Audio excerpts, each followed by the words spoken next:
Let's talk about what's happening in Texas right now. Look at these pictures that are coming into us. Millions of people do not have power. As Beryl, the hurricane, of course, slammed into the state, we know that 2 people died after trees fell on homes, and there's major flooding that's hitting parts of the Texas Gulf Coast. And what's interesting is we're going to see some of this. Obviously not on that scale. Right. But Beryl is coming to Ohio. Yeah, we're going to see some remnants of Beryl, and it's going to give us some needed rain. Not as much as they've had in Texas, and they'll get in areas south and west of us. They've had over a foot in some areas down there. For us, most of us coming in under an inch with what we're going to see from Beryl, but still going to be something that we track very closely as we get into the middle part of the week. So we could use some rain. As we mentioned, we're running well below average for rainfall so far this year. We've had 16.63 inches at Cleveland Hopkins. That is over 4 inches below average. So we do need some rain. We'll take what we can get from Beryl. And timing on this really going to come as we get towards the middle part of the week. We are dry tonight, dry for most of tomorrow. It's once we get later tomorrow, particularly as we head into tomorrow night and then Wednesday. That's when we really start to see that chance for rain kind of ramping up. And right now, a lot of our models have the highest rain totals with these leftover parts of Beryl staying just west of us. So generally speaking, most of us will get some rain.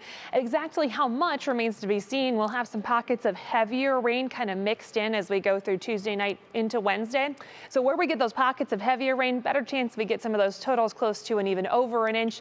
If you dodge all those heavier pockets of rain, those totals could be a little less impressive. But the general idea with a lot of models right now is that that heavier precipitation stays just off to our west. However, there's a chance some of that could slide further east. So all it's going to take is one good band of heavy rain to move through to give us some of those higher totals with the remnants of Beryl. So again, that's something we're going to watch very closely as we head towards the middle part of the week.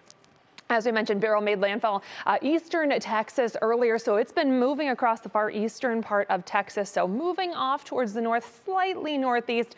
Latest update still has it as a tropical storm with winds gusting up to 60 miles per hour. Those winds will continue to dissipate in terms of their intensity as it makes its way off to the northeast. Now for us, we're also going to watch some of this moisture on the northern end of Beryl. That could give us some additional potential for showers and certainly some clouds as well. So the track is going to be off towards the northeast. It's moving at about 16 miles per hour. So again, tracking just west of us. If we see any adjustment in the track, that could also dictate where some of that heavier rain is going to end up. And we do have a lot of rain associated with Beryl. Again, it's brought several inches to many parts of eastern Texas. We will watch this northern extent of the moisture and some of the cloud cover with that. That's going to be our first potential at seeing some action from those leftovers of Beryl.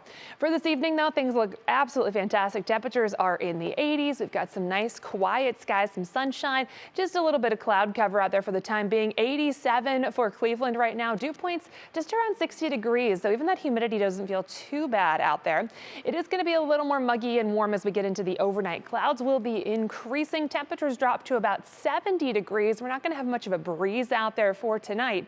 By tomorrow morning, we wake up to more cloud cover in the mix. National Design hour by hour forecast. Even with the more cloud cover, we're still going to see a mostly dry through the morning and at least into the afternoon hours. Temperatures will make it into the 80s again for our highs.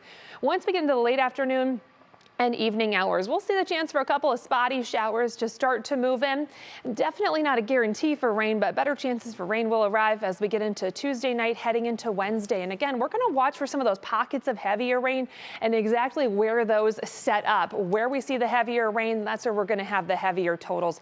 But we will see that chance for some heavier downpours still at times through the day on Wednesday. It doesn't look like a total washout at this point, and then conditions do improve as we head into Thursday. Rest of that Medina Country Club 7-day outlook. Temperatures bottom out in the upper 70s for Thursday, and then we look really nice Friday and Saturday. Another round of shower and storm potential Sunday into Monday.